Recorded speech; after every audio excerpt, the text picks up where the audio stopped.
Jadi kita akan lanjutkan kuliah kita konservasi tanah dan air bagian saya.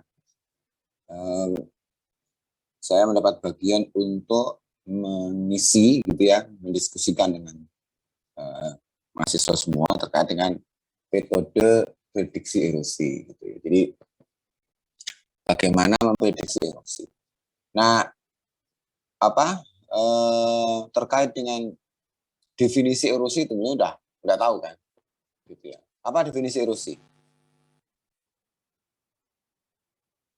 Apa definisi erosi?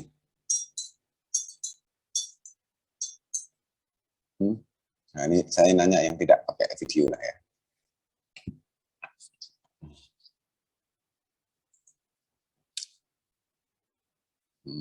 Mana yang tidak pakai video? Ricardo Sianturi, mana? Ricardo Sianturi mana?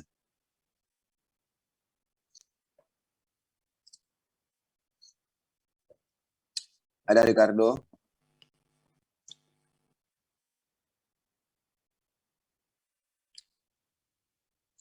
Ricardo ada? Ya, Pak. Apa definisi erosi?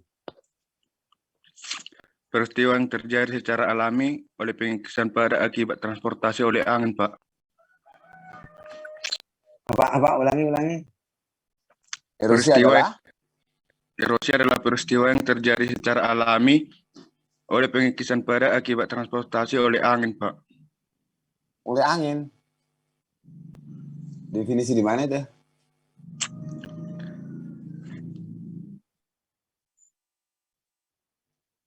Definisi di mana? Oke, itu menurut Ricardo. Siapa lagi nih? Daniel Sihombing. Mana Daniel Sihombing?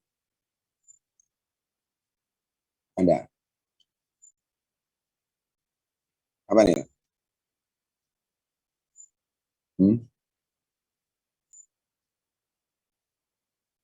Apa Daniel? Ya, nanti kalau yang saya panggil sampai 3 kali nggak respon, saya keluarkan dari ini ya, dari kelas ya. Berarti orangnya kan nggak ada. Daniel.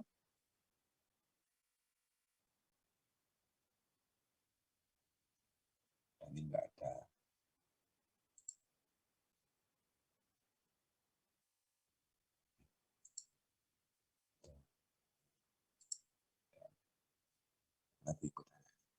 Oh, Gung, mana Gung?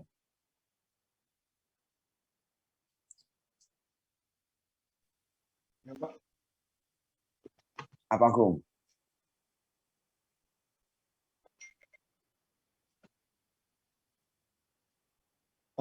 Peristiwa pengikisan padatan oleh alam, Pak.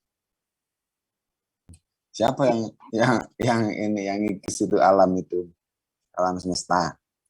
Bisa air, angin. Ulangi coba kalau gitu definisinya.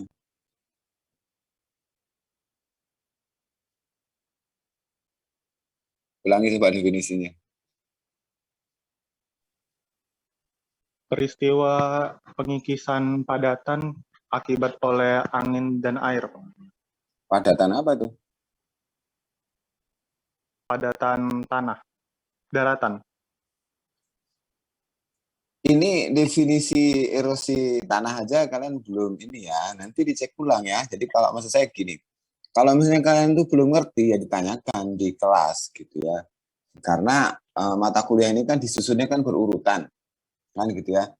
Jadi ketika saya nanti cerita metode prediksi erosi, karena erosi aja nggak ngerti kan repot, kan gitu. Erosi itu apa gitu, makanan apa gitu ya. Erosi itu metode ukur potensi kah, ukur apa gitu. Jadi ini saya hanya nanya beberapa saja ya, gitu kan dari 3 orang yang saya tanya masih belum fix gitu ya terkait dengan definisi. Nah, makanya nanti dibaca ulang. Gitu. Kalau definisi aja udah nggak ngerti, ya repot kan gitu. Terakhir saya tanya, Fiona mana Fiona? Fiona, Felicia, Honora, Napitupulu. Ada? Iya, saya Pak. Maaf Pak, jaring baik Pak. Tinggal di mana kamu Fiona?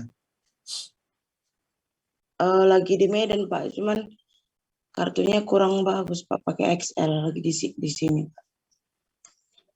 Ya udah, kalau gitu apa itu definisi erosi? Erosi itu Pak perpindahan atau terangkutnya sebuah material tanah dari suatu tempat ke tempat-tempat lain Pak, yang oleh media alami itu seperti air, angin atau oleh air, angin atau udara Pak. Air, angin, atau udara. Gimana itu udara bisa memindahkan ini? Macam avatar gitu ya. Apa ini pengendali udara gitu. Oke.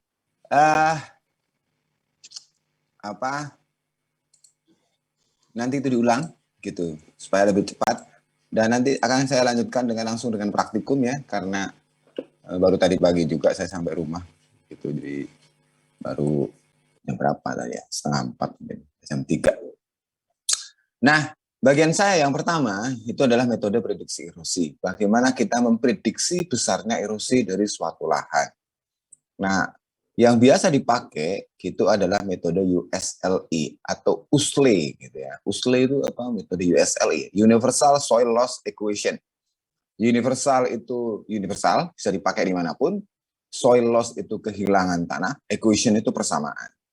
Jadi kalau dibaca urutannya, persamaan kehilangan tanah yang bisa digunakan secara universal di seluruh dunia, gitu ya.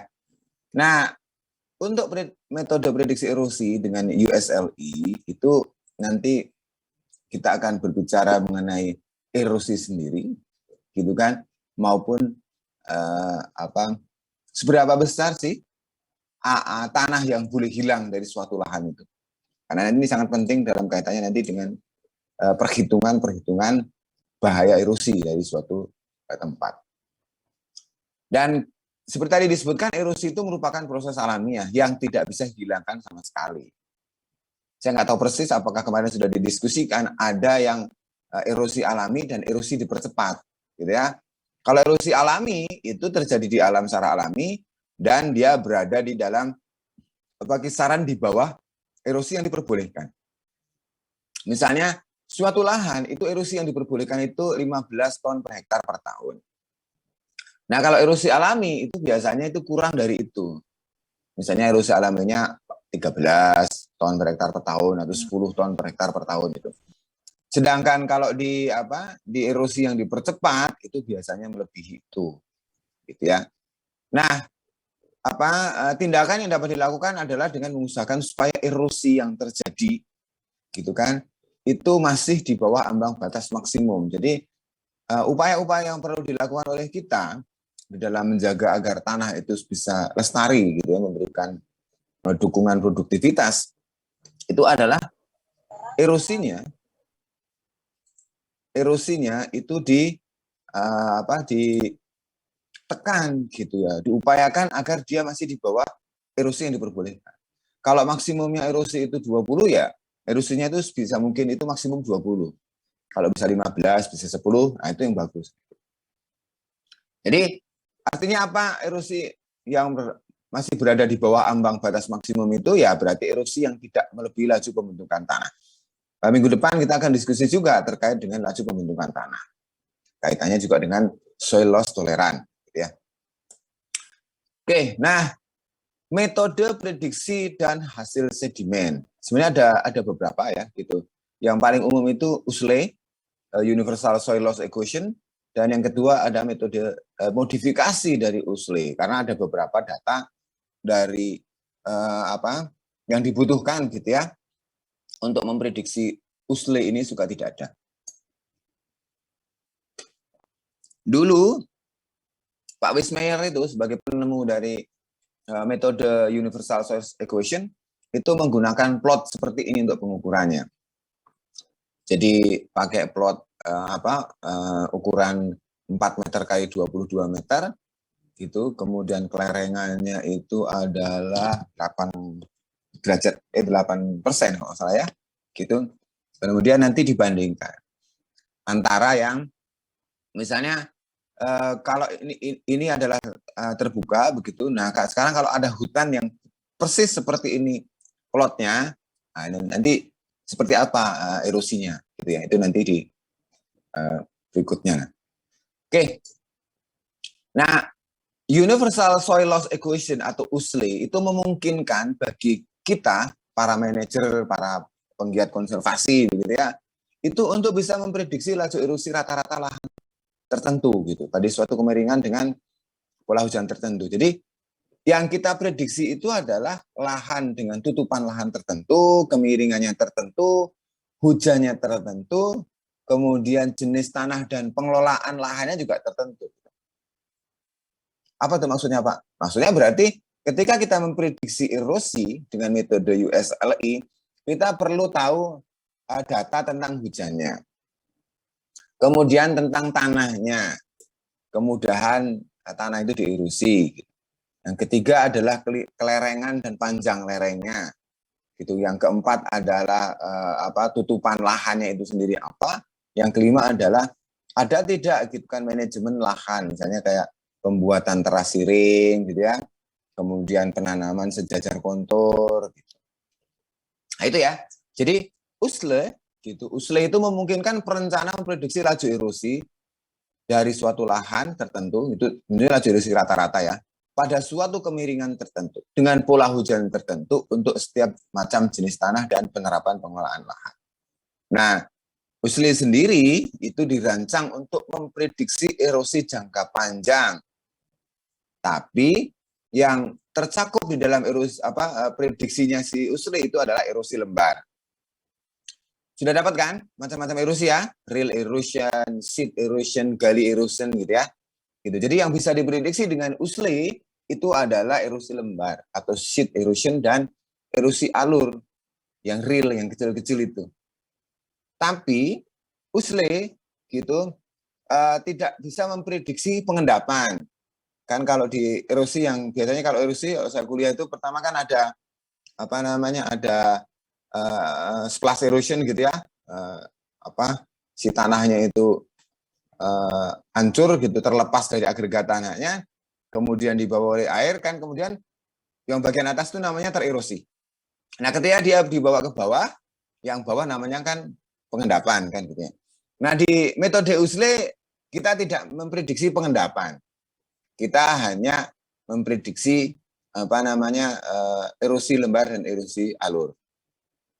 Dan juga USLE itu tidak bisa memprediksi erosi parit. Jadi kalau sudah berbentuk parit gitu ya, kedalamannya sudah 30 cm, lebarnya sudah setengah meter gitu, itu sudah tidak bisa diprediksi USLE.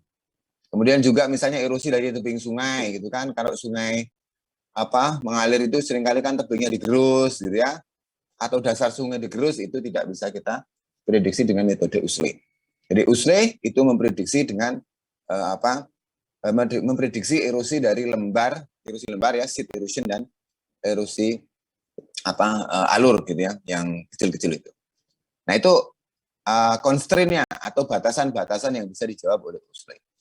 Nah tadi seperti saya sampaikan, karena USLE ini menduga itu dengan kebutuhan data tertentu, maka harus kalian ingat rumus dari RKLSCP ini. Gitu. Apa itu Pak rumus RKLSCP? Prediksi erosi USLE itu dibangun dengan persamaan yang membutuhkan data RKLSCP. Jadi gimana rumusnya USLE gitu? A sama dengan RKLSCP. A itu apa? A adalah banyaknya tanah yang tererosi, persatuan luas, persatuan waktu. Kalau di kuliah-kuliah kita langsung ke depan, satuan dari A itu ton per hektar per tahun. Jadi nanti USLE itu akan memprediksi besarnya erosi dalam satuan ton per hektar per tahun. Kemudian R itu faktor erosivitas hujan dan aliran permukaan, yaitu jumlah satuan indeks erosi hujan. Jadi nanti kita akan melakukan perhitungan terhadap indeks erosi hujan bulanan gitu. Kalau datanya aja bulanan. Misalnya indeks erosi hujan bulan Januari, indeks erosi hujan Februari, dan seterusnya sampai September, kemudian itu dijumlahkan. Gimana rumusnya Pak? Belakang lah gitu ya. Kemudian yang ketiga itu K. K itu faktor erodibilitas tanah, erodibility gitu ya. Mudah atau tidaknya tanah itu dierosi. Nah, kalau kita definisikan erodibilitas tanah itu laju erosi per indeks erosi hujan untuk suatu tanah. Jadi misalnya tadi ya, kita punya tanah gitu kan, nanti kita analisis. Hanya untuk beberapa kondisi gitu nanti faktor K itu kita prediksi dengan jenis tanahnya gitu ya. Tapi kalau dulu saya diskusi dengan dosen saya almarhum mendiang Prof ini naik Sinukaban gitu di IPB. Jadi kalau misalnya mau benar-benar perhitungannya USLE itu benar ya harus benar-benar diambil sampelnya di lapangan itu. Misalnya saya lah punya lahan 3 hektar gitu ya. Ada yang di bukit 1 hektar, di tengah 1 hektar, di bawah 1 hektar. Itu beda pengambilan data, nanti hasil USLE-nya yang bagian atas akan berbeda dengan tengah, akan berbeda dengan bawah gitu. Nah, apalagi kalau jenis tanahnya berbeda, nanti akan semakin banyak istilahnya itu batasan-batasan dari tanah yang saya miliki itu ya. Oh ternyata 4 rantai itu tanahnya A, gitu kan, 5 rantai tanahnya B dan seterusnya. Yang ketiga itu LS. LS itu length slope, gitu ya, faktor panjang dan kemiringan lereng. Jadi kalau secara per definisi adalah perbandingan antara besarnya erosi dari tanah dengan satuan panjang lereng tertentu terhadap erosi dari tanah dengan panjang lereng 22,1 meter di bawah keadaan yang identik. Ini maksud yang tadi yang saya bilang ini ya. Jadi apa yang dimaksud dengan LS itu, jika saya memiliki hutan lah begitu ya, gitu. Nah hutan itu kira-kira kalau dibuat 2 plot kan, yang satu adalah plotnya segini, gitu ya, itu dengan kemiringan 8% masa ininya. Kemudian saya punya tutupan lahannya identik sama persis, tapi lerengnya lebih tinggi. Gitu. Nah misalnya lerengnya menjadi 30% gitu, atau lerengnya menjadi 40%, itu LS-nya berapa? Itu per definisi ya, tapi cara ngitungnya nanti ya pakai rumus, misalnya pakai sin cos gitu kan. Gitu. Tapi kadang-kadang itu juga beberapa tahun saya ngajar itu mahasiswa juga nggak ngerti juga, nanti saya shortcut aja. Jadi untuk LS biasanya kita gunakan rumus misalnya dari mana, apakah dari Kementerian LHK kah, atau dari mana gitu ya. Oke, yang kemudian C, faktor tanaman penutup lahan. Gitu. Jadi ini juga begini, erosi itu juga sangat ditentukan oleh bentuk gitu dari tutupan lahannya. Nah, kemudian juga faktor tindakan konservasi praktisnya apa gitu. Nah, di dalam perhitungan seringkali kalau kami gitu ya itu digabung CP itu. Makanya di ininya kan RKLS CP. Nah, gitu. Kadang-kadang C-nya itu dipisah, kadang P-nya C dan P-nya itu digabung. Nah, contoh yang ini saya pisah. Kenapa? Karena ini kuliah awalnya sehingga nanti kalian tahu bahwasanya ada C yaitu faktor tanaman penutup lahan dan manajemen tanamannya gitu. Sama-sama ditanami jagung misalnya. Tapi yang satu itu kalau jagung itu sudah tumbuh tinggi kan yang bagian di atas tongkol itu kan harus diambil gitu ya, ditebang dipangkas gitu. Nah, misalnya yang satu itu hasil pangkasannya dibuang ditumpuk gitu ya, kemudian dibakar, yang satu ditumpuk di permukaan tanah sebagai mulsa, itu nanti faktor C-nya beda gitu. Padahal sama-sama tanaman jagung gitu ya. Nah, gitu. Nah, kalau faktor tindakan konservasi ya misalnya pakai terasiring kah, pakai guludan kah gitu. Nanti itu di kuliahnya Bu Jamilah kalau nggak salah ya, dibahas vegetatif metode KTA vegetatif. Saya nggak ke situ. Oke, jadi kembali ini harus dihafal rumus USLE itu kan RKLSCP. Jadi diapain itu Pak rumus itu ya? Nanti dikalikan, ini kan angka R dikalikan K dikalikan LS dikalikan CP. Oke ya? Udah hafal? Apa rumus untuk menentukan erosi pakai metode USLE? A sama dengan RKLSCP. Nah, gitu. Minimal nanti kalau udah lulus tahu. Karena biasanya pasti akan ditanya kalau ketemu orang yang ini. Pas PKL gitu. Gimana nih ya cara menghitung erosinya? Tahu metode USLE? Tahu Pak. Apa? RKLSC. R-nya apa? Itu yang lupa Pak. Kayaknya apalagi itu Pak. Gitu. Waktu Zoom itu saya baru bangun tidur. Sayu-sayu pula itu suara Pak Bejo. LS. Nah itu LS tuh masih inget lah. Gitu. Lereng. Nah ini apa yang perlu dihafal dan diingat gitu. Oke, nah ini oke lah. Ini nanti sama, ini ringkasannya, tapi sudah saya ringkas ya, biar cepat. Nah, bagaimana kita mendapatkan nilai erosivitas hujan? Gitu. Bagaimana kita mendapatkan nilai erosivitas hujan? Kan gitu. Jadi di Indonesia itu penyebab utama erosi tanah itu adalah hujan. Karena kita nggak punya padang gurun pasir lah gitu ya, yang sangat luas, nggak ada kan, gitu. Jadi kita masih menggunakan apa tuh? Kok masih menggunakan? Di Indonesia itu erosi itu penyebabnya itu adalah air gitu ya, hujan. Kecuali di gurun ya. Kalau suka nonton film gurun gitu ya, apakah mungkin kalian generasi sekarang mungkin nggak ini ya, apa tuh namanya itu, Indiana Jones gitu ya, atau apa tuh, Mummy the Return gitu ya kan, itu kan sering kali ngeliat ada gurun-gurun yang bergerak kan. Nah itu namanya erosi gurun gitu. Jadi dia erosi angin gitu. Tiba-tiba bukitnya pindah dari padang bulan gitu pindah ke tuntungan gitu ya kan, bukitnya itu gitu. Jadi banyak yang sering tersesat di gurun itu karena tadi erosinya itu oleh angin itu drastis gitu. Nah, jadi penyebab utama erosi tanah di kita itu adalah air hujan, gitu kan. Sehingga, gitu kan, ini bukan bikin gambar ini ya, gambar mentang-mentang pagi-pagi susu coklat, bukan ya. Gitu. Ini adalah proses terjadinya erosi, gitu kan. Jadi ketika air hujan jatuh dari atas gitu, menempa tanah gitu, pang, gitu ya. Itu kalau di slow motion kan, atau diambil pas momen si tanah itu dihancurkan oleh butiran air hujan itu kayak gini, kayak belakangnya ya, backgroundnya. Nah ini itu berkaitan dengan kekuatan gitu kan si air hujan itu untuk mengerosi gitu, makanya disebut dengan erosivitas. Nah erosivitas bulanan itu dihitung dengan persamaan ini. RM itu erosivitas man tertentu, misalnya Januari, Februari, Maret, April gitu ya.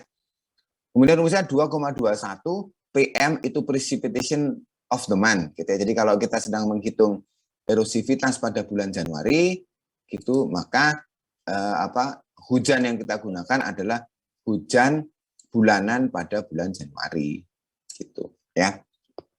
Pangkat 1,36. Tapi harus diperhatikan, ini mana tahu nanti saya iseng, saya testing kalian itu membaca slide-nya dengan lurus atau tidak. Di sini ada curah hujan bulanannya itu dalam satuan sentimeter. Nah di Indonesia, itu satuan hujan itu biasanya milimeter per bulan. Berarti kalau gitu misalnya gini, curah hujannya adalah 200 mm per bulan. Pertanyaannya, PM-nya berapa kalau dimasukkan ke dalam rumus ini? Angka berapa jadinya? Curah hujan bulan Januari itu adalah 200 mm per bulan. Nah, ketika saya mau masukkan angka di sini, angka berapa yang saya masukkan?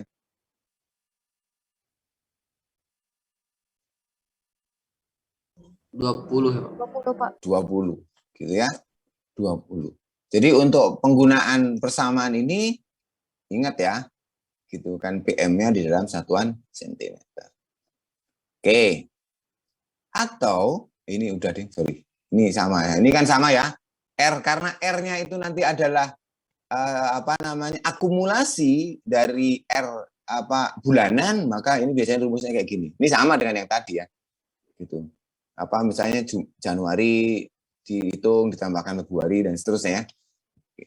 Kalau KSA kan pinter-pinter jadi nggak usah banyak diulang ya. Bosan kali Bapak ini. Ulang-ulang gitu. Sampai bosan. Atau juga seringkali di Indonesia itu curah hujan itu payah dicari. Gitu kan? Yang ada itu adalah curah hujan tahunan. Nah, ketika yang ada itu curah hujan tahunan, padahal kita mau memprediksi erosi, maka nilai R-nya itu menggunakan rumus ini. Gitu loh. Jadi R sama dengan 0,41 kali H, terus dikurungkan pangkat 1,09. Nah, hanya itu dalam milimeter per tahun. Gitu, dijumlahkan Januari berapa mili, gitu kan. Misalnya diperoleh curah hujannya itu 3.100 mm per tahun. Ya sudah, dimasukkan aja angka 3.000, berapa tadi? 3.500 gitu ya, ke sini, dihitung R. Mungkin ada yang bertanya kan, Pak, itu kalau lah misalnya gitu ya, saya punya data bulanan, curah hujan bulanan yang tadi kan, terus saya gunakan rumus yang tadi, terus saya gunakan rumus yang ini, gitu ya, untuk apa, curah hujan tahunannya, kira-kira hasilnya sama nggak gitu? Berdasarkan pengalaman saya itu hasilnya berbeda. Makanya ini kan alternatif. Penggunaan data curah hujan tahunan itu kalau nggak ada data sama sekali, Pak, datanya itu hanya di BPS. Gitu. Ini bimbingan saya gitu juga. Pak, nyari data hujannya, jadi yang ada di BPS. Gitu. Padahal BPS itu kadang-kadang sering curah hujannya itu adalah tahunan, gitu kan, tahun 2000 berapa milimeter per tahun, gitu ya kan? Tahun 2019 berapa milimeter per tahun, padahal harus memprediksi erosinya. Ya sudah, menggunakan rumus yang ini. Tapi kalau ada data bulanannya, pakai rumus yang ini gitu. Jangan sampai ada data bulanan, tapi karena kalian malas menghitung ininya per bulan gitu, langsung pakai data yang ini. Ini lebih kasar nanti hasilnya. Gitu ya. Tuh. Oke, sebelum saya lanjutkan ke erodibilitas tanah, siapa yang mau bertanya? Bertanya raise hand aja, biar nanti kita nggak bentrok-bentrok. Pak, izin Pak. Oke. Saya mau nanya, tadi yang dari rumus faktor erosivitas hujan itu Pak. Itu yang dipangkatkan cuma PM-nya atau setelah dikalikan PM-nya dikalikan ke 2,21 Pak? Yang ini? Iya, yang sebelumnya, saat sebelum. Iya, yang itu. Oh, yang ini? Sorry. Yang ini? Ya. Iya Pak. Nah, kalau di dalam perhitungan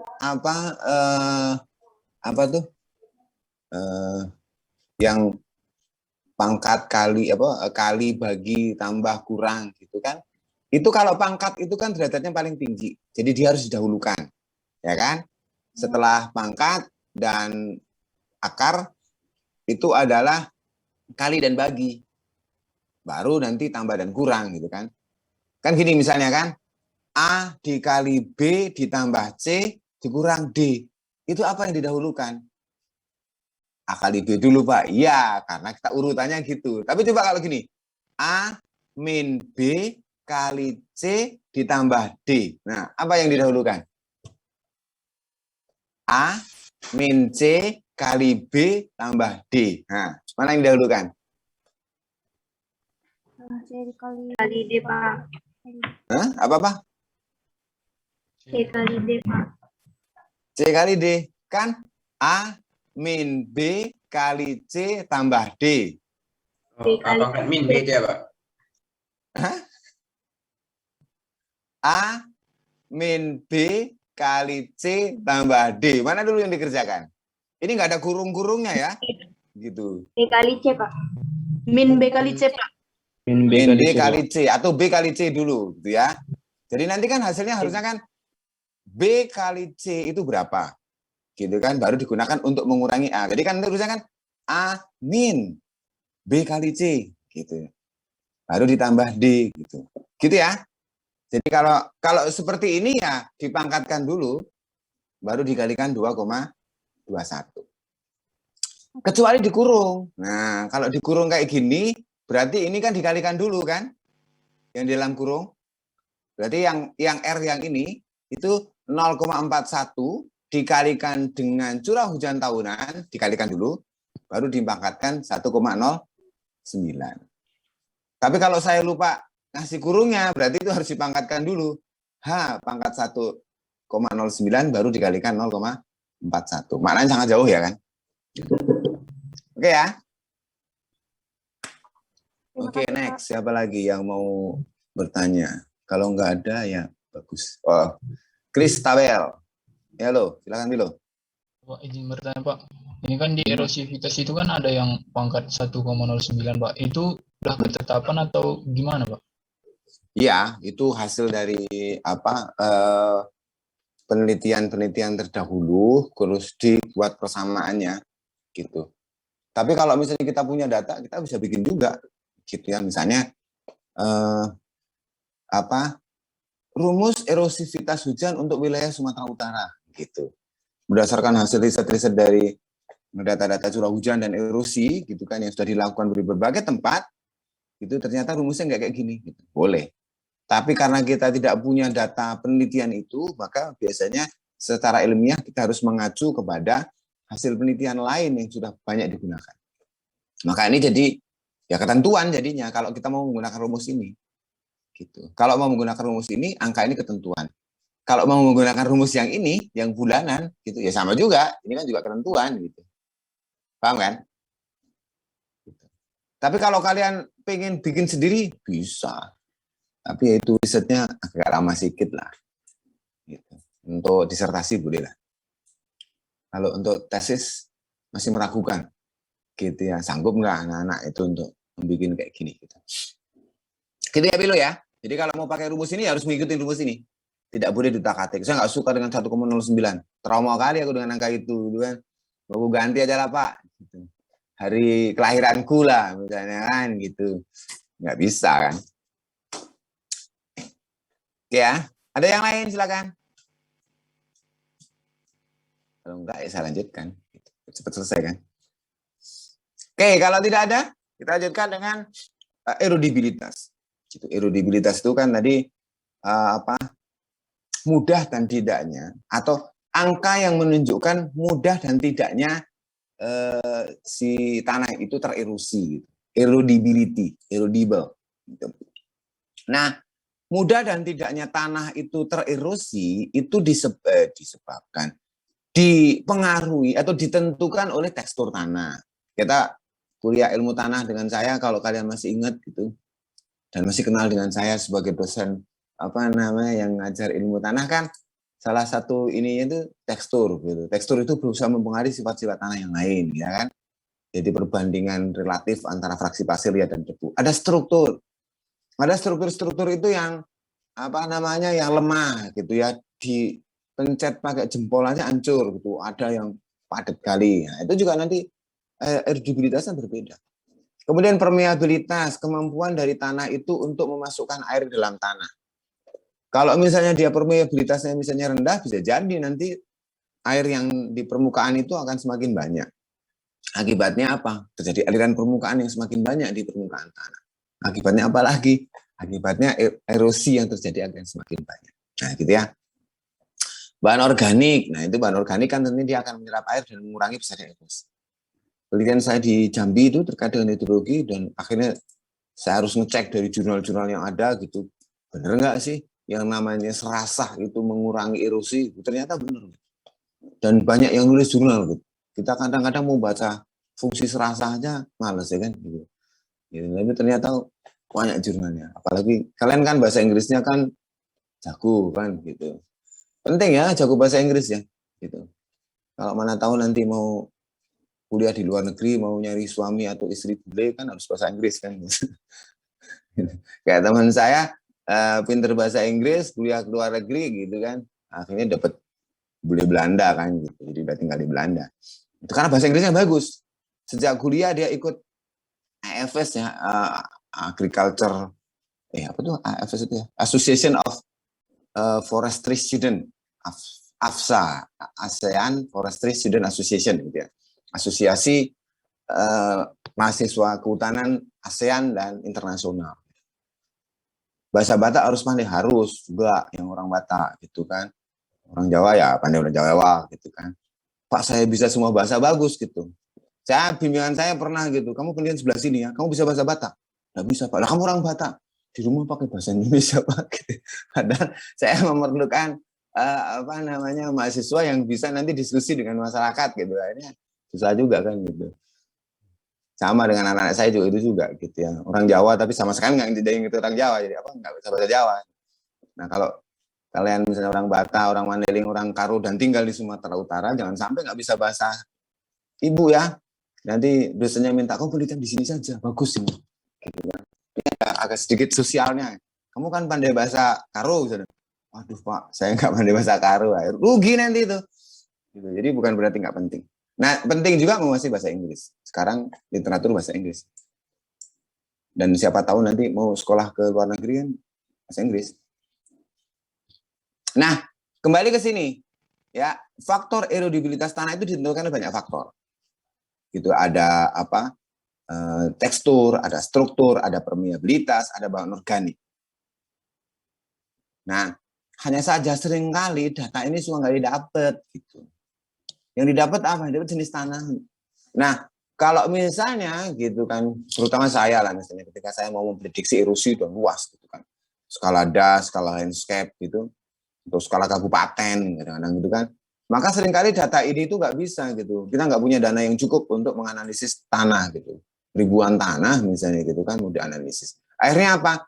Kita bisa menggunakan pendekatan jenis tanah. Tapi ini juga sangat kasar. Tapi kalau nggak ada data, ya udah, nggak boleh buat gitu. Jadi misalnya latosol coklat kemerahan dan litosol, gitu. Apa ininya? Berarti erodibilitasnya 0,43, gitu kan? Latosol kuning kemerahan ini 0,56. Berarti ini semakin mudah dierosi nih, yang latosol kuning kemerahan, gitu kan? Nah, grumusol itu relatif lebih sedikit, relatif lebih susah dierosi, gitu ya. Karena faktor K-nya 0,20. Nah, itu kira-kira begitu. Pak, kalau saya punya data struktur, tekstur, permeabilitas, dan bahan organik, gimana cara ngitungnya? Nah, cara ngitungnya dengan rumus seperti ini. 2,713 kali 10 pangkat min 4 dikalikan 12 min organik, kan, dikalikan M pangkat 1,14 gitu. Plus 3,25. Saya kalau ngasih rumus gini itu kan sudah ilfil duluan, ini gimana nanti ngitungnya kan gitu. Ada cara yang lain yaitu menggunakan nomograf, gitu ya. Nah, nomograf ini digunakan ketika kita punya data tadi, tekstur. Minimal kita punya data persentase debu dan pasir sangat halus, itu harus ada.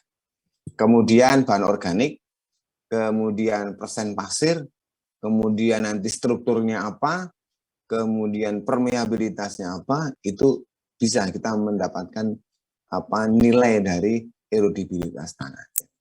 Oke, ini karena apa ruangan saya sedang dipakai juga untuk Zoom meeting, apa ininya saya ada di sana.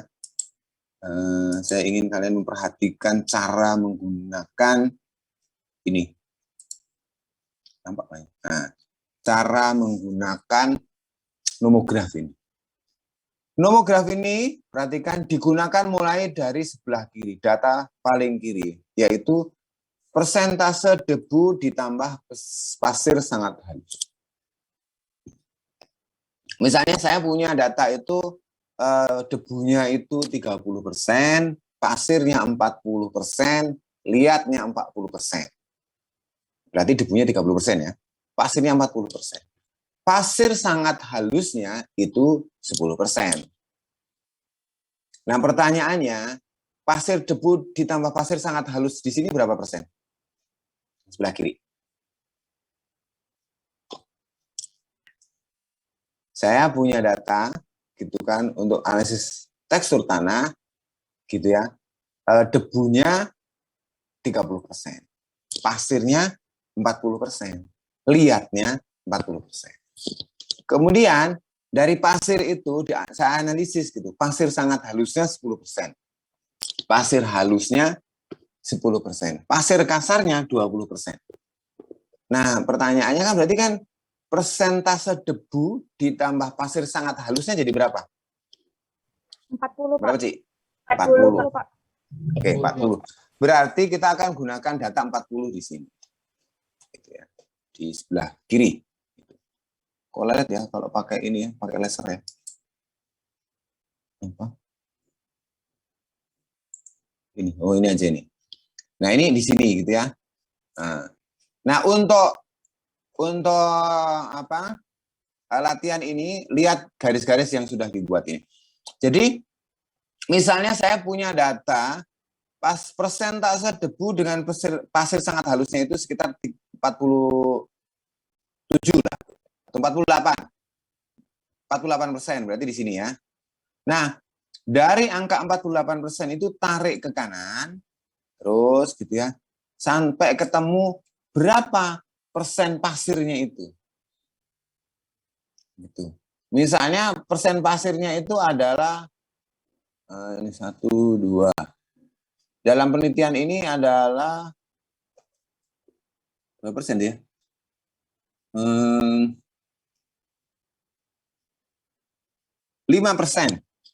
Ya. Itu persen pasirnya. 0, ini. Oh 10%. Ini yang ini ya. Yang ini. Itu berarti kita harus sampai ke garis 10%. Oke. Nah, setelah garis 10%, ini apa? Ditarik lagi ke arah persentase bahan organik. Nah, persentase bahan organiknya misalnya adalah 1%. Nah, yang garis kedua. Gitu ya. Berarti ini kita sudah menggunakan 2 data. Data pertama adalah tekstur atau data persentase debu ditambah pasir sangat halus. Kemudian kita menggunakan data persentase pasirnya.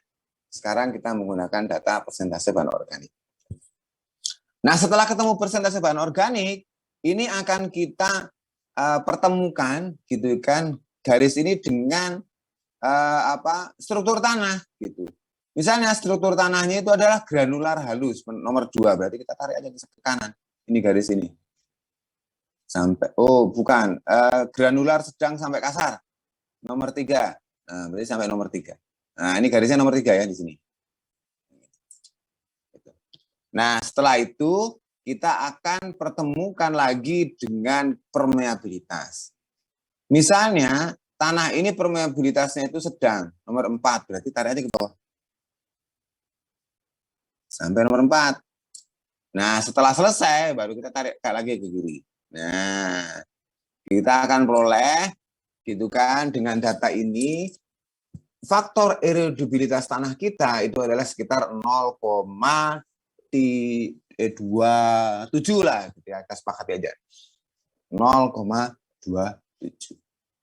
Gampang kan? Nah, piece of cake lah, merem aja bisa pun.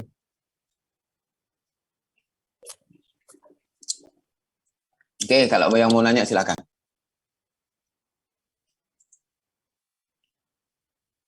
Kalau enggak, lihat ini juga. Oke, silakan. Oke, Tarisa dulu. Yang garis-garisnya tadi itu kayak mana ya, Pak? Yang dia setelah presentasi debu dan pasir halus. Oh, nah ini juga misalnya gini kan tadi kan. Kita ulangi lagi dengan data yang berbeda. Gitu aja ya, supaya kita ini kan. Jadi ini kan kita punya data persen debu dan pasir halus. Yang data sebelah kiri ini kan. Misalnya punya saya itu 65%. Ya, persentase debu dan pasir sangat halusnya 65%. Kita cari angka 65% di mana? Di sini. Oke.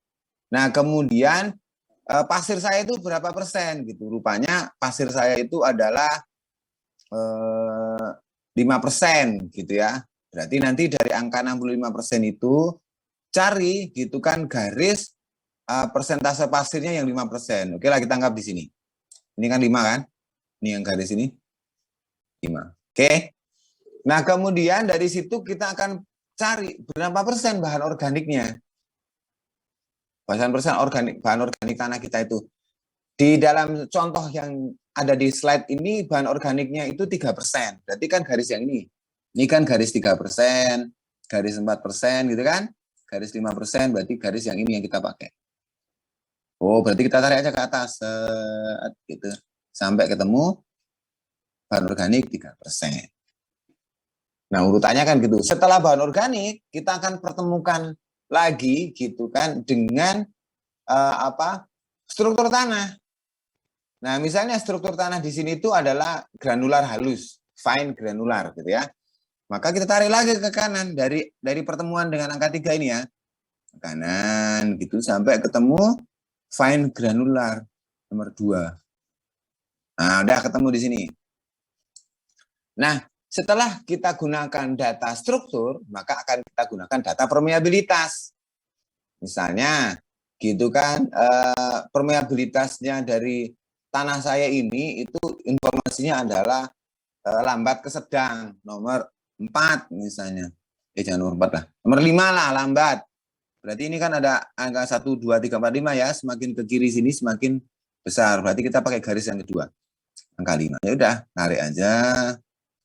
Nah, ketemulah angka 5 di sini. Sudah selesai. Berarti nilai erodibilitas tanah ini ada sebelah kiri ini. Nah, tinggal kira-kira berapa itu? Berarti nilai erodibilitas kita ini sekitar 0,31 lah, atau 0,315 atau 0,32 gitu ya. Gini Tarica, mana? Ada yang mau didiskusikan lagi? Gampang kan? Ya Pak, terima kasih Pak. Oke, tadi siapa ya yang ini cowok tadi? Bang, siapa tadi Bang yang mau nanya Bang? Izin saya Pak. Oke, silakan Jar. Saya cuma itu Pak. Berarti ini untuk penggunaan grafik ini memang bersebelahan gitu ya Pak? Udah satu paket gitu? Iya, satu paket. Namanya nomograf. Nomograf ini harus satu paket karena nanti data yang dibutuhkan tadi kan tekstur, tapi tekstur yang diperlukan kan data debu, pasir sangat halus dan pasir kan gitu ya. Kemudian bahan organik. Terus strukturnya apa? Kemudian permeabilitasnya berapa kelasnya kan? Udah selesai. Gampang kan Jar? Oke Pak, baik Pak. Terima kasih Pak. Yang lain aman? Aman ya. Oke, kalau aman berarti sebenarnya selesai ya faktor K kan gitu. Ini kan tadi ya. Ini kan apa namanya itu zoom-nya gitu dari menggunakan data nomografi yang ini. Ini kan kecil kan. Kalau di zoom bagian yang ini kan caranya gini sama. 65 tarik, apa namanya itu? Ya apa-apa lah. 65 tarik sampai 5, ya kan? 5 tarik sampai 4. 4 ini kan baru sampai nomor 3 ya, karena baru organiknya 3. Ke kanan. Set gitu ya. Nah, di kanan kita ketemu sini kan? Gitu. Fine granular misalnya turun. Sorry ini kayaknya kegeser. Ya pokoknya gitu. Ini aja lah, ini ada garis-garis itu ya. Ke bawah. Jadi sekitar 0,31 atau 32. Gitu ya. Nah, ini kode-kode tadi udah di situ nanti dibaca aja. Nomor 1 itu apa gitu ya, kode-kodenya. Ini juga gitu ya, permeabilitas kalau sangat cepat 1, sedang sampai cepat, moderate to rapid itu 2, moderate to slow 4, dan seterusnya. Nah, sekarang gini, faktor kelerengan LS ya. Seperti tadi saya sampaikan, sorry ya, saya sambil minum ya, karena ngantuk saya. Jadi dari tadi ngopi, kalau enggak nanti saya ngajar, saya yang pulas pula kan, kalian pula yang ilfil nanti ya kan. Gimana nih dosennya ngajar malah tidur kan kita. Jadi saya berapa menit gitu, ngopi dulu gitu. Masih ngantuk karena jam berapa tadi? Sebelum subuh baru nyampe. Ya, jadi faktor LS ya. Jadi L dan S itu sebenarnya dihitung masing-masing sebenarnya, gitu ya. Jadi faktor panjangnya berapa, faktor lerengnya berapa. Tapi dalam prakteknya LS itu dianggap sebagai satu kesatuan. Jadi nanti yang lainnya kan RK, LS, C.P. Dan CP sendiri itu seringkali juga kita gabung. Nah, sekarang LS dulu. Jadi faktor LS itu adalah faktor panjang dan kemiringan lereng tanah itu sendiri. Nah, LS biasanya merupakan satu kesatuan dari faktor bentuk lahan dalam memprediksi atau memperkirakan laju erosi yang akan terjadi. Nah, Pak, gimana cara menghitung faktor lereng? Nah, gini caranya itu. L dibagi 22 pangkat Z. Z itu konstanta. Kan gitu nih ya kan, gitu. Saya yakin ini mending nggak usah kuliah sama bapak lah, ngitung hanya dari tadi pagi kan gitu. Maka biasanya kita permudah gitu, pakai nomograf lagi. Saya langsung nomografnya aja. Nanti ini Pak itu sin S itu apa? S itu kemiringan lereng dalam derajat gitu. Coba saya tanya gitu. Kalau misalnya kan seringkali kan lereng itu kan 0,8%, 8,15 gitu kan seringkali begitu kan. 15, 25, 25, 40, lebih dari 40%. Pertanyaan saya gitu ya, kalau istilahnya itu lerengnya itu 100%, itu berapa derajat gitu? Coba berapa derajat? Kalau lerengnya 100%. Berapa?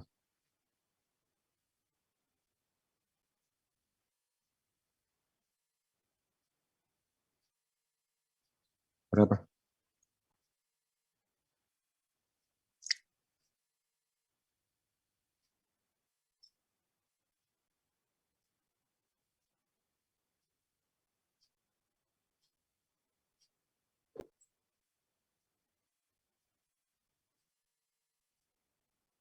Berapa?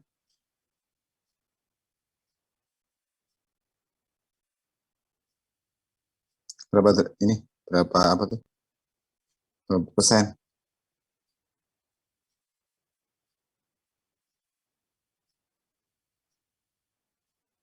Seratus persen itu berapa derajat?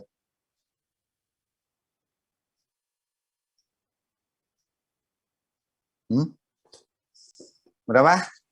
45 ya, Pak? 45. Tahu kan kenapa 45? Langsung saja ya. Persentase itu dari tangannya aja. Tangan 45 1 berarti dia 100%. Tangan 60 berapa tangan 60 ya? Mungkin banyak lah gitu ya, lebih dari 1 kan? Coba tangan 60 berapa ya? Saya lagi males buka ini. Tangan 60 1,7 Pak. 1,7 berarti sekitar 170% gitu. Kalau 89 derajat berapa persen?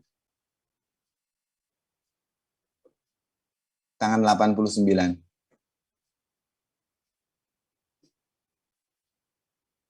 Yang kayak vertical limit itu dulu kan ada filmnya vertical limit yang pemanjat tebing itu kan. Itu berapa persen itu lerengnya? 500-an ya? Sekitar 5,69 kali. Berapa persen? Berapa tangan 89?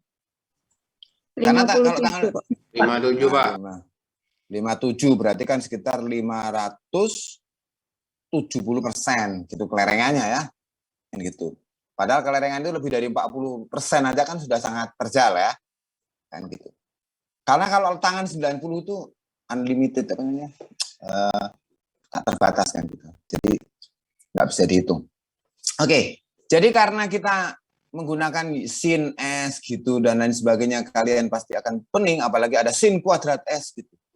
Pak, sin kuadrat S itu sin yang dikuadratkan kurba dikalikan S atau sin dikalikan S atau dikuadratkan gitu. Malah bahas statistik kan, matematik. Saya langsung sini aja.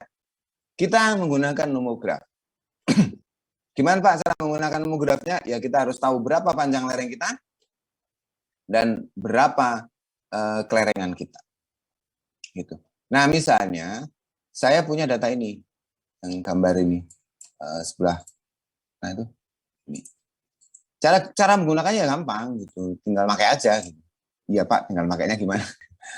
Ini kan ada data yang ke kanan ini adalah data panjang lereng dalam satuan meter. Yang garis-garis yang di atas ini adalah garis kelerengan. Oke. Nah, kemudian yang sebelah kiri itu yang di garis sumbu vertikal itu adalah nilai LS-nya. Nah, kalau saya misalnya punya lereng yang panjangnya 100 meter dan kelerengannya 20%. Berapa LS-nya? Tinggal aja nih 100 meter tarik ke atas. Gitu ya. Kok enggak mau dia. Ini ya. Nah, ini aja lah ini. Ini kan 100, ini kan harus 100 meter. Ini adalah garis panjang lereng yang 100 meter panjangnya. Ketemulah dia sama yang kelerengannya 20%. Ya sudah, tarik aja ke kanan. Ini ya. 20 ini. Set gitu ya. Ya mohon maaf lah kalau beda-beda tipis ya. Namanya mata tua ya kan. Masih error. Nah, kira di sinilah. Berarti ini berapa LS-nya? Kalau ini 1, ini 10, hitung aja. 1, 2, 3, 4, 5, 6, 7, 8, 9. Nah, kira-kira 1 satu baris ini adalah 1 gitu. Kalaulah kita anggap aja di sini gitu yang ini gitu ya. Gitu yang ini berarti kira-kira berapa nih? Nah, berarti sekitar 6. Berarti LS-nya berapa, Pak? 6 gitu. 6, LS-nya 6. Oke ya. Nah, sekarang dicoba kalian. Misalnya panjang lerengnya itu 1000. Jangan 1000, ding. 200, 300, 400, 500, 600, 700 meter. Gitu ya. Panjang lerengnya 700 meter. Kemudian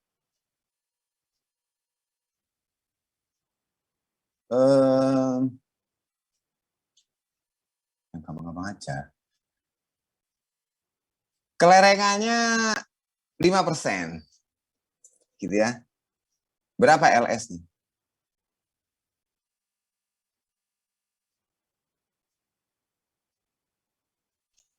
Sepuluh, Pak. Masuk enggak. Loh kali nah. 2, sekian, Pak. 2, Pak. 2, iya ta? 2,5. Kan ini kan 200, 300, 400, 500, 600, 700 kan berarti pakai garis ini. Garis 700 nih. Menentukan ini aja ada caranya kan. Itu 700. Oke, sampai sini lah. Garis 5 kan ini, berarti kan ketemunya di sini. Ya kan? Ini kan garis 5%. 5% tadi aku bilang kan? Iya, Pak. Tarik. Nah, berarti tarik aja ke kanan. Nah, berarti kira-kira yang ini ya, batas yang bawah ini. Kalau ini 1, kan berarti ini 2. Ini 3. Berarti antara 2 dan 3, berarti sekitar 2,5 gitu. LS-nya. Gimana? Percaya? Bener nggak hitungan saya? Benar, Benar, Pak. Pak. Jangan asal bener aja, nanti salah pula aku ya kan. Gitu. Kalian kan boleh protes kalau dosennya salah. Dosen tidak selalu benar. Tapi kalau dosennya lagi ngantuk kan bisa jadi salah. Oke, sekarang kalau misalnya gini, panjang lerengnya 1000. Kemudian lerengnya 1%. Berapa ininya? 3% aja. 2% lah, 2%. Iyalah 2%. Panjang lerengnya 1000 meter, kemiringannya 2%. 1, Pak. 1,6, Pak. 1,6, berapa? 2,6, Pak. Ini kan 1. Ini kan 1000 toh, ini kan garis 1000 ya. Garis 1000. Tadi aku bilang 2 kan? Ini gitu. Di sini kan? Iya, Iya Pak. kan? Iya, Pak. Oke, berarti kan ini ada garisnya 1, 2, 3, 4, 5, 6, 7, 8, 9. Berarti ini kan 0,2, 0,3, 0,4, 0,5, 0,6. 0,6 kan? Ya, Pak. Oke, gampang ya? Gitu dah. Bang, Pak. KSA mah piece of cake lah. Oke, contoh yang lain. Misalnya ini nih. Kalian mau angka berapa? Coba 200, Pak. saya tanya. 200. Oke, terus lerengnya 4%. Coba hitung Jar, berapa Jar? 0,7, Pak.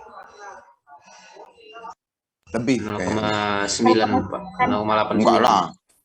Antara 0,7 dan 0,8 tuh kayaknya. Sorry, mata saya geser. Antara 0,8 dan 0,09 kan ya? Iya. Geser. Iya, Pak. Karena saya Antara itu silindris. 0,8 dan 0,9, Pak.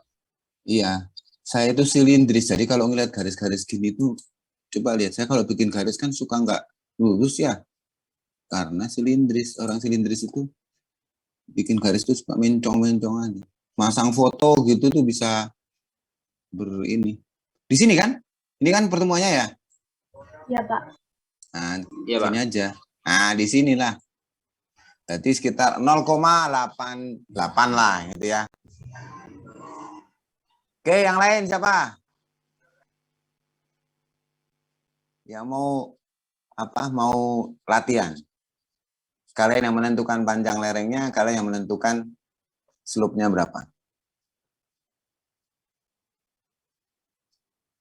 Kita panggil lagi yang Aurelia, mau silakan. Nah, itu Pak, panjang lerengnya 100. 100. Terus slope-nya 10, Pak. Slope-nya 10. Berarti berapa ketemunya? Berapa? Berapa coba? 1,8, Pak. Oke lah, 1,8. Next, yang lain siapa lagi? Kalau latihan biasanya nanti kalian gampang ini. Izin Pak, itu di 8% itu Pak. Hah? Tadi ukuran ke atas ya? Oh, sorry. Itulah yang dibilang tadi. Ini sini ya? Oh, Ya, Pak. Reda, ini kita kurang ini. Makanya jangan percaya sama ini. Dosennya 100%. Apalagi dosennya silindris. Nah, di sini ya, 2,5 kali ya. Ini kan 3 ya. Ini 3, ini 2. Di sini ya. Jadi sekitar 2,5. Gampang lah ya. Oke, kita lanjutkan lagi aja biar cepat selesai kuliahnya. Nah, seringkali kita saking banyaknya data, apalagi kalau pakai GIS gitu tuh ada ratusan ribu. Oke lah, nggak ratusan ribu, 15.000 kombinasi antara panjang lereng dan kelerengannya. Nah, jadi kalau kita nanti mau pakai peta, apalagi sangat luas, biasanya kita menggunakan data ini. Semakin tinggi kemiringan lerengnya atau kelas lerengnya, maka LS-nya semakin tinggi, ya. Maka ada pada kemiringan 0,8, 0 sampai 8% itu 0,4. Ya. Nah, kalian jangan terkecoh gitu. Ini persen, makanya tadi saya tanya, bisa enggak kalian merubah dari derajat menjadi persen dan persen menjadi derajat? Gitu ya. Sekarang kalau 40% itu berapa derajat? 40% berapa derajat? Ya, ini saya harus nanya, ini tidak ada videonya. Nah, biasanya nanti langsung hidup. Dosenku mau nanya yang nggak pakai video. Kok diem ya, sembunyi-sembunyi. Ya Pak yang nggak ada videonya. Semua ada jadinya. Jadi susah nih mau nunjukin yang belakang-belakang. Sri Saragi. Ada Sri? Ada Pak. Nah, kalau 40% berapa derajat Sri?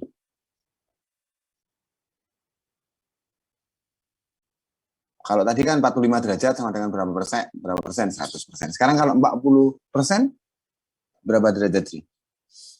Atau gimana cara mengkonversinya? 144 ya Pak. Hah? 144 derajat? Ya muter lagi toh, kan maksimum derajatnya hanya 0 sampai 90 kan. Kelerengan kan gitu. Ya kan? Jadi kalau 40% Sri sudah ini 36 Pak. 36 derajat. 36 derajat itu sudah mau mendekati 45 kan. Nah, saya nyari yang lain lagi yang belum pernah disebut kayak Dedi Gultom. Mana Ded? Dirimu ada Ded? Dedi Gultom sudah bangun? Dedi Gultom belum. Udah bangun. Udah cuci muka Ded? Masih mute dong. Kami nggak denger lah. Nah. Udah Pak. Udah apa? Udah dihitung atau udah mandi? Semoga, Pak. Nah, berapa, Ded? 40% itu berapa derajat? Atau caranya gimana cara mendapatkannya?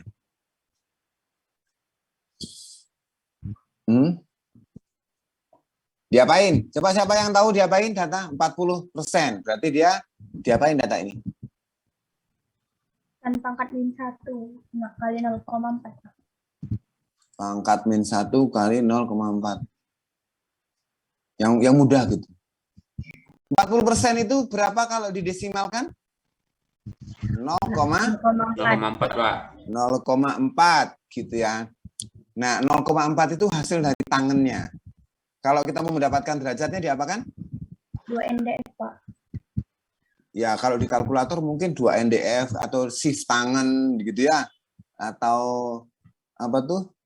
Macam-macam kan kalkulatornya kan? Kan sebenarnya kan ini kan, apa kotangan gitu ya.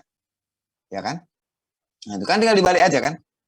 Jadi 0,4 shift tangan. Coba kalau yang pakai FX 5600 kayaknya shift tangan 0,4 itu hasilnya berapa derajat? 21,8. 21 Pak. Kalau 21,8 derajat berapa persen? 39 atau 40? 39,9999 Pak.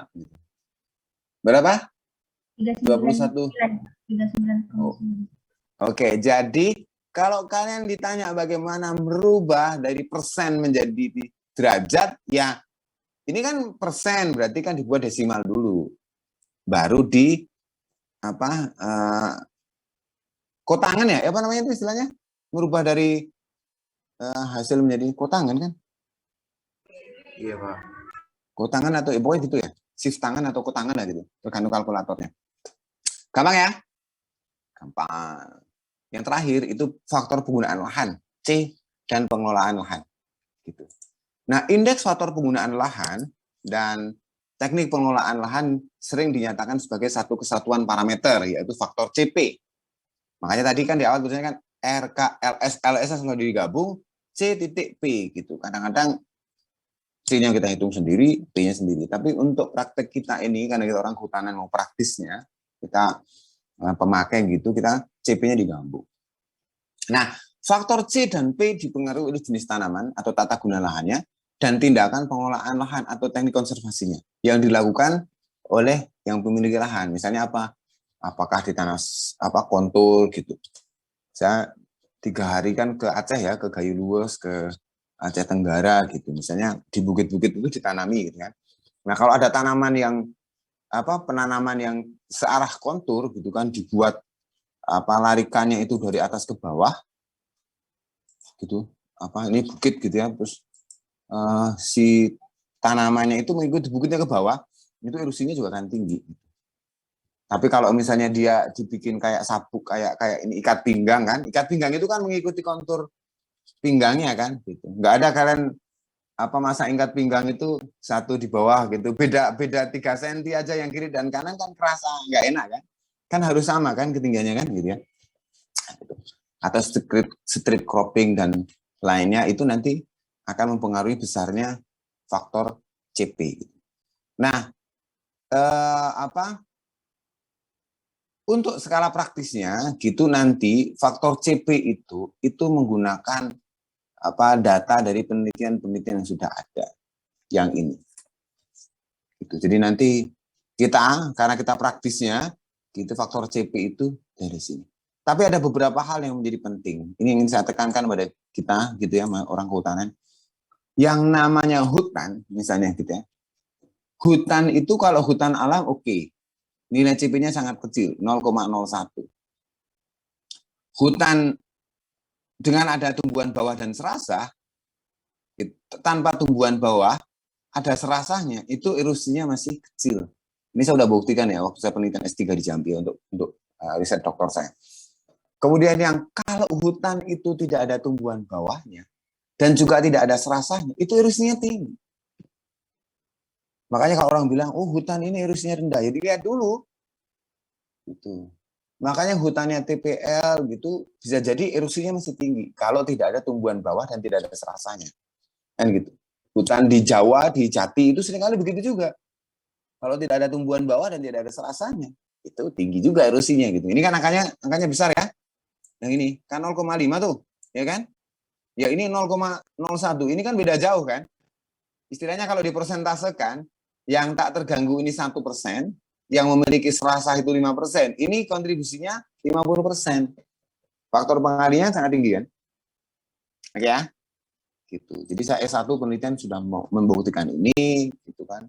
S2 saya nggak lagi ke sini, S3 kemarin saya lanjutkan lagi membuktikan memang seperti ini. Gitu ya. Semak belukar kalau tidak terganggu erosinya memang kecil ya, gitu. Dan lain sebagainya. Ini data ini nanti bisa diambil di literatur. Nanti saya kasihkan slide. Nah, lalu bagaimana kita perhitungan erosi lahan dengan data tadi? Ya dikalikan aja. Kita punya erosivitas berapa, hanya erodibilitasnya berapa, faktor lerengnya itu dari nomografi itu berapa, atau dari kelas lereng yang tadi, kemudian CP-nya berapa, udah dikalikan aja. A sama dengan R dikalikan dengan K, dikalikan dengan LS, dikalikan CP. Nah masalahnya, kalau kita orang kehutanan, kita kan berbicara mengenai wilayah yang luas kan gitu. Nah, memang ada nanti di pertemuan ketiga, akan dilanjutkan dengan pengenalan GIS ya untuk perhitungan erosi. Makanya kalau kita ngitung erosi orang hutan itu skalanya luas, maka kita gunakan peta. Jadi kita nanti punya peta R, punya peta K, punya peta LS, punya peta CP. Gitu kan?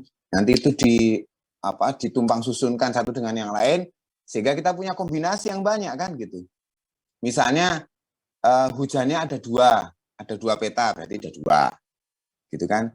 Terus K-nya jenis tanahnya misalnya ada 3, berarti 2 kali 3. Berapa itu? 2 kali 3. 2 kali 3 itu 6. Sudah ada 6 kombinasi. LS-nya misalnya ada 3 lagi. Berarti 6 kali 3, 18. Kita sudah punya 18 kombinasi. Terus CP-nya, tutupan lahannya misalnya ada 4. 18 kali 4, berapa itu ya? Banyak gitu ya. Sehingga kita harus ngitungnya itu banyak itu gitu. Nah, kalau kita menggunakan remote GIS gitu ya itu ya. Gitu. Dulu pekerjaan GIS itu saya itu penelitian dengan Pak Sidik itu tuh jam 10 malam running, jam 7 pagi itu belum selesai gitu.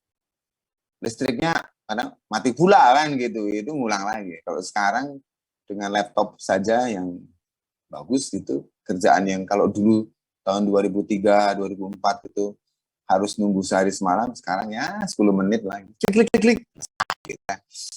Nah, saya ilustrasikan gimana dengan peta itu ya gini. Misalnya kita punya erosivitas hujan, peta erodibilitas gitu kan, kita overlaykan, tumpang-tumpangkan gitu kan, sehingga kita punya peta ini kan, kombinasinya kan, ada R2K1, R1K1, dan seterusnya lah gitu ya. Kemudian yang data ini nanti kita tumpang susunkan dengan LS. Gitu. Berarti ini 1, 2, 3. Berarti ada kombinasi 3 dengan yang sebelah yang tadi itu kombinasinya berapa lupa. Kombinasinya 6 ya. Berarti 3 kali 6, 18. Ya sekitar 18 atau kurang dari itu. Kalau tidak semua ada. Gitu ya. Kita tumpangkan. Nah, berapa sih? 1, 2, 3, 4, 5, 6, 7, 8, 9, 10, 11, 12, 13, 14, 15. Ada 15. Gitu kan, ada 15 kombinasi. Nah, sekarang dikombinasikan lagi dengan CP-nya. 1, 2, 3, 4, 5. 4 ya. Jadi banyak. Nah, sehingga nanti kita harus menghitung di sini. Gitu. Ini R1 dikalikan 1, LS1 dikalikan CP1. Untuk perhitungan yang sebelah sini. Gitu ya. Nah, gitu. Terus yang sebelah sini R2 kalikan L2, S3 dikalikan dengan CP2. Nantilah di GIS. Tapi intinya bahwa perhitungan menggunakan metode USLI itu adalah R langsung dikalikan dengan nilai K, dikalikan dengan nilai LS, dikalikan dengan CP. Gitu ya. Oke, ada pertanyaan? Aman? Sentosa?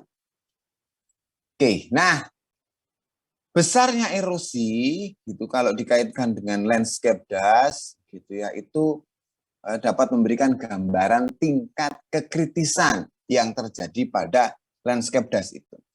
apakah dalam tingkat yang membahayakan atau belum. Makanya nanti kita akan berbicara mengenai ini di pertemuan berikutnya. Nah, kita punya beberapa klasifikasi bahaya erosi. Gitu. Ini awalnya kelas bahaya erosi yang seperti ini dasar ya, kan gitu. Jika tidak ada data solumnya. Tapi jika ada data solumnya, maka data ini harus dikaitkan dengan data solumnya. Misalnya begini, kelas bahaya erosi 1, kalau kehilangan tanahnya itu kurang dari 15 ton per hektar per tahun. Nah, kalau misalnya tanahnya itu kedalamannya itu kurang dari 20 cm misalnya, kehilangan 15 ton per hektar per tahun itu sudah sangat bahaya gitu. Bukan, atau bahayanya itu sudah sangat berat gitu ya. Nah, gitu. Jadi tapi kalau misalnya gini lah kayak gini lah. Kalian mahasiswa kan gitu. Uang sakunya misalnya 1 juta gitu. Terus kehilangan 100.000, kan kerasa kali kan gitu kan, gitu. Tapi kalian sambil kuliah sambil kerja gitu, gajinya per bulan 100 juta misalnya gitu kan, terus kehilangan 100.000, kerasa nggak? Rasanya sih nggak kerasa ya, kan gitu. Jadi begitu ya, dikaitkan dengan solum. Musle saya nggak akan kasih di kuliah ini, nanti mohon silakan baca gitu ya, bahwasanya ada lah gitu ya. Musle modifikasinya gitu kan, karena misalnya kita tidak memiliki data hujan tapi punya data debit misalnya gitu ya. Indonesia payah, hujan payah, debit payah gitu, jadi pakai apa? Pakai usle aja lah gitu kan. Nah, coba sekarang ini latihan gitu ya. Yang cewek ngerjakan baris pertama, yang cowok baris kedua, cewek dan cowok baris ketiga. Yang bukan cowok bukan cewek nggak dimasukkan di dalam kelas ini ya. Jadi pokoknya pilih yang cowok, yang cewek, yang K ini yang paling atas untuk dihitung berapa besarnya erosinya, yang cowok yang C, nah yang ketiga itu cowok dan cewek ngitung. Oke, silakan hitung dulu ya. Saya tak nyari kopi dulu sebentar. Kalian hitung dulu.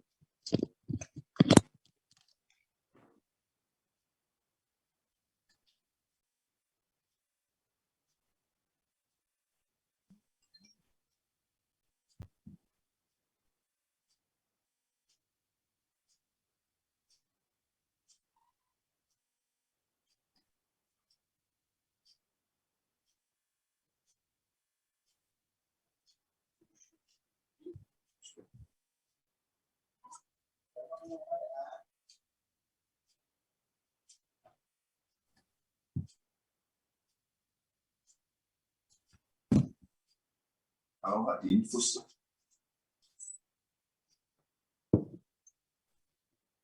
Kalau nggak mau minum obat, kayak apa namanya diinfus.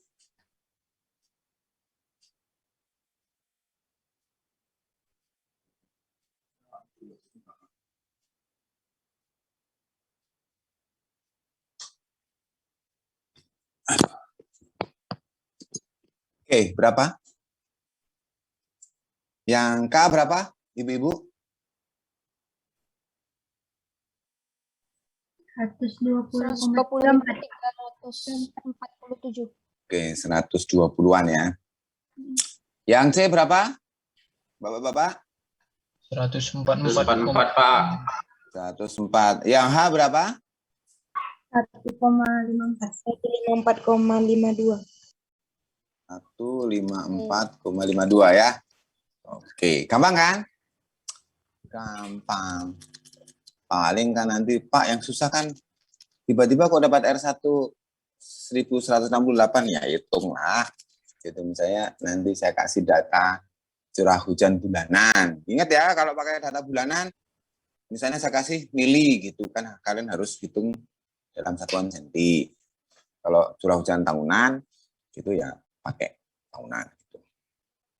K, kalau saya kasih data nomografnya gitu kan, persen pasir, persen debunya, persen pasir sangat halus, persen pasir total, kemudian bahan organiknya, tekstur, strukturnya, permeabilitasnya ya pakai nomograf.